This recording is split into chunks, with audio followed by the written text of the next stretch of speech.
Tape 3W suivi d'école au Sénégal.com. À école au Sénégal, c'est facile, tu n'as qu'à te connecter. Tape école au Sénégal, les leçons sont beaucoup plus détaillées.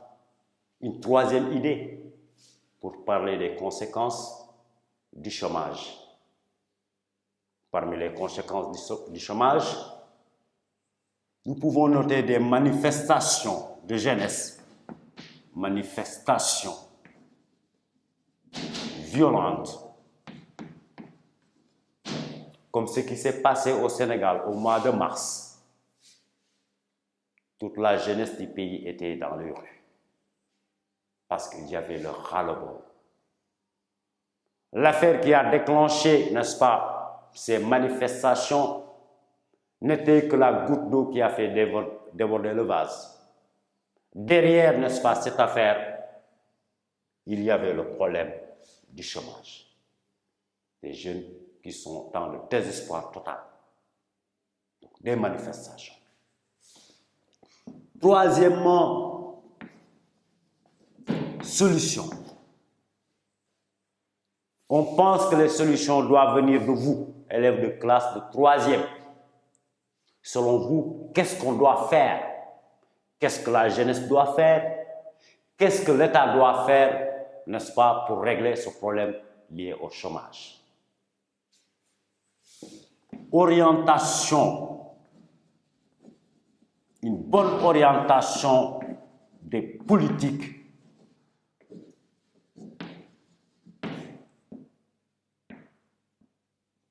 Une bonne orientation des politiques vers les préoccupations,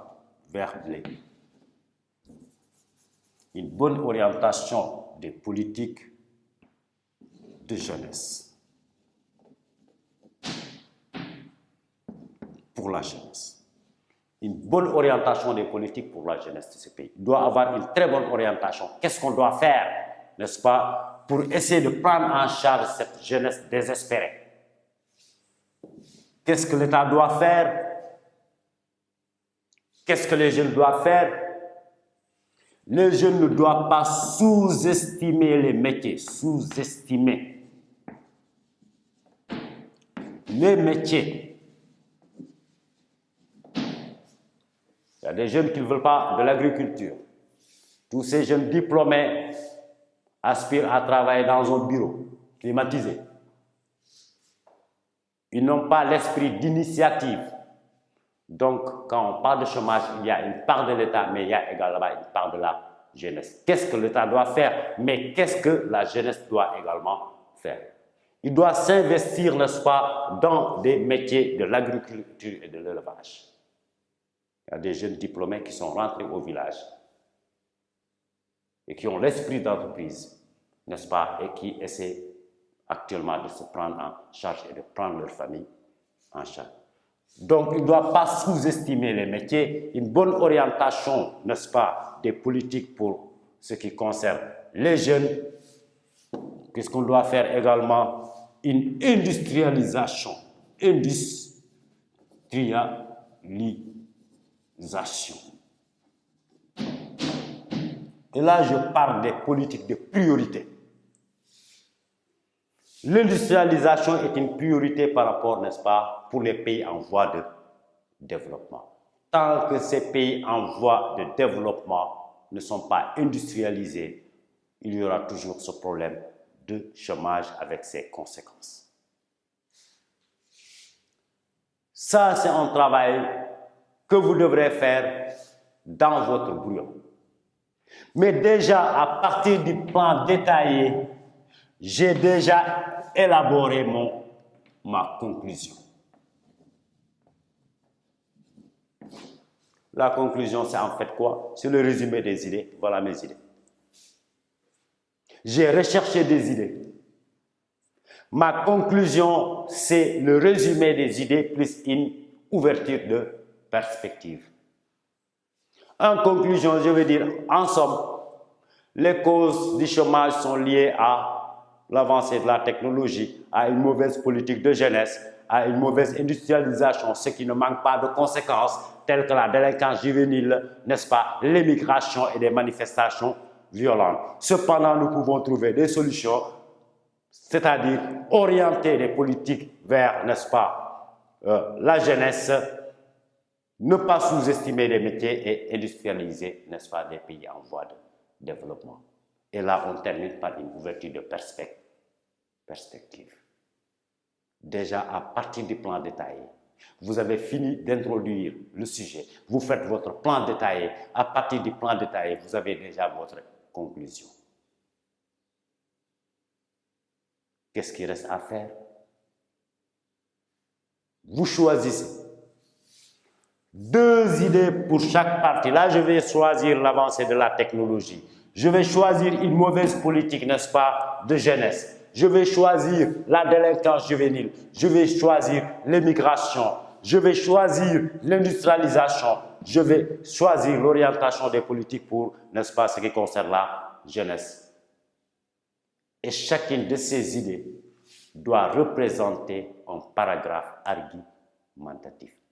Et dans un paragraphe argumentatif, vous avez 3 parties. L'énonciation de l'idée, l'argument et l'exemple pour étayer mon argumentation. Donc, si je prends la première idée, c'est-à-dire les avancées technologiques,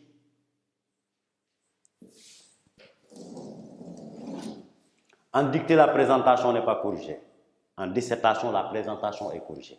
Mais quand je parle de la présentation, je parle de l'élaboration des paragraphes argumentatifs.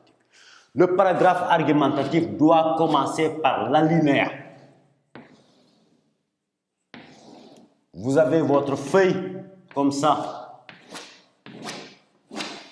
Quand vous commencez le paragraphe argumentatif, vous sautez un carreau pour dire que vous commencez votre paragraphe argumentatif. Votre premier paragraphe argumentatif s'arrête là pour faire le deuxième paragraphe argumentatif.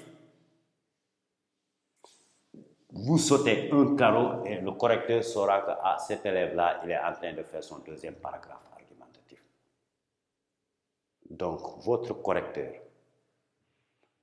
quand il voit votre travail, avant même de lire la copie, il saura combien de paragraphes argumentatifs vous avez élaborés par rapport à cette présentation. Donc, le premier paragraphe argumentatif, la première chose dans le paragraphe argumentatif, c'est en fait énonciation de l'idée. En histoire et géographie, on va mettre petit a, les avancées technologiques. Là, on ne le fait pas. On doit mettre ça dans une phrase, on doit énoncer l'idée dans une phrase. Plusieurs phrases. Il y a plusieurs phrases pour le faire. Parmi les causes, je n'ai rien expliqué. J'ai juste énoncé l'idée. Qu'est-ce qu'il me reste à faire? Je dois argumenter, c'est-à-dire expliquer en quoi les avancées technologiques peuvent être une cause du chômage. Et là, je dois donner des arguments, une argumentation solide et cohérente. Parmi les causes du chômage des jeunes, nous pouvons citer les avancées technologiques. En ce que, ou bien parce que. Dès lors que je dis parce que, je commence à argumenter. Quand on vous accuse de quelque chose, vous dites ce n'est pas moi parce que vous êtes en train d'argumenter. Donc l'argumentation va commencer à partir de ce connecteur. En ce que ou parce que. Parce que quand la machine, j'ai expliqué en quoi les avancées technologiques peuvent être une cause, n'est-ce pas, du chômage. Avec les avancées de la technologie, la machine a remplacé l'homme et l'homme risque de ne plus être occupé. Il n'a plus d'occupation. Avec ces avancées technologiques, on a constaté que le développement, n'est-ce pas, de ces avancées technologiques a fait disparaître certains métiers. Il y a des métiers qui n'existent pas. Votre génération ignore même le métier de horloger. Et pourtant, c'était un métier qui est vénéré. Dans le quartier, il y avait un horloger qui était là, n'est-ce pas? Quand vous avez une montre qui ne marche pas, celui qui était chargé de le réparer. vous n'avez jamais vu un horloger. Pourquoi? Parce qu'au lieu, n'est-ce pas, de réparer votre montre avec 1000 francs, vous allez, n'est-ce pas, acheter une nouvelle montre à 1000 francs. Vous n'avez plus besoin, n'est-ce pas, de réparer votre montre. Voilà donc des métiers qui disparaissent. J'ai parlé tantôt, n'est-ce pas, des télécentres qui existaient. Parce qu'en ce moment, personne n'avait. Rares sont ceux qui avaient le téléphone portable. Les gens communiquaient à partir des télécentres. Avec le développement de la technologie, ces télécentres ont disparu. On ne voit plus de télécentres à travers le pays. Et quelquefois, même les gens donnaient leur adresse en disant, quand vous venez jusqu'au télécentre, n'est-ce pas, vous demandez. Actuellement, tout le monde a son téléphone portable. Ceux-là qui travaillaient dans les télécentres sont versés dans le chômage. Voilà donc en quoi les avancées de la technologie, n'est-ce pas, peuvent être une cause du chômage. J'ai énoncé l'idée, j'ai argumenté, et là les exemples ne manquent pas. Je peux donner l'exemple des télécentres. Il y a de cela des dizaines d'années, les télécentres occupaient beaucoup de jeunes. Des milliers de jeunes travaillaient dans les télécentres. Avec l'avancée de la technologie, des NTIC, des nouvelles techniques d'information et de communication, ces télécentres ont disparu. Et ces jeunes-là qui étaient occupés par ce métier ne trouvent plus d'objets. Voilà pourquoi on pense que les avancées technologiques peuvent être une cause, n'est-ce pas, non négligeable du problème des chômage. À école au Sénégal, c'est facile, tu n'as qu'à te connaître.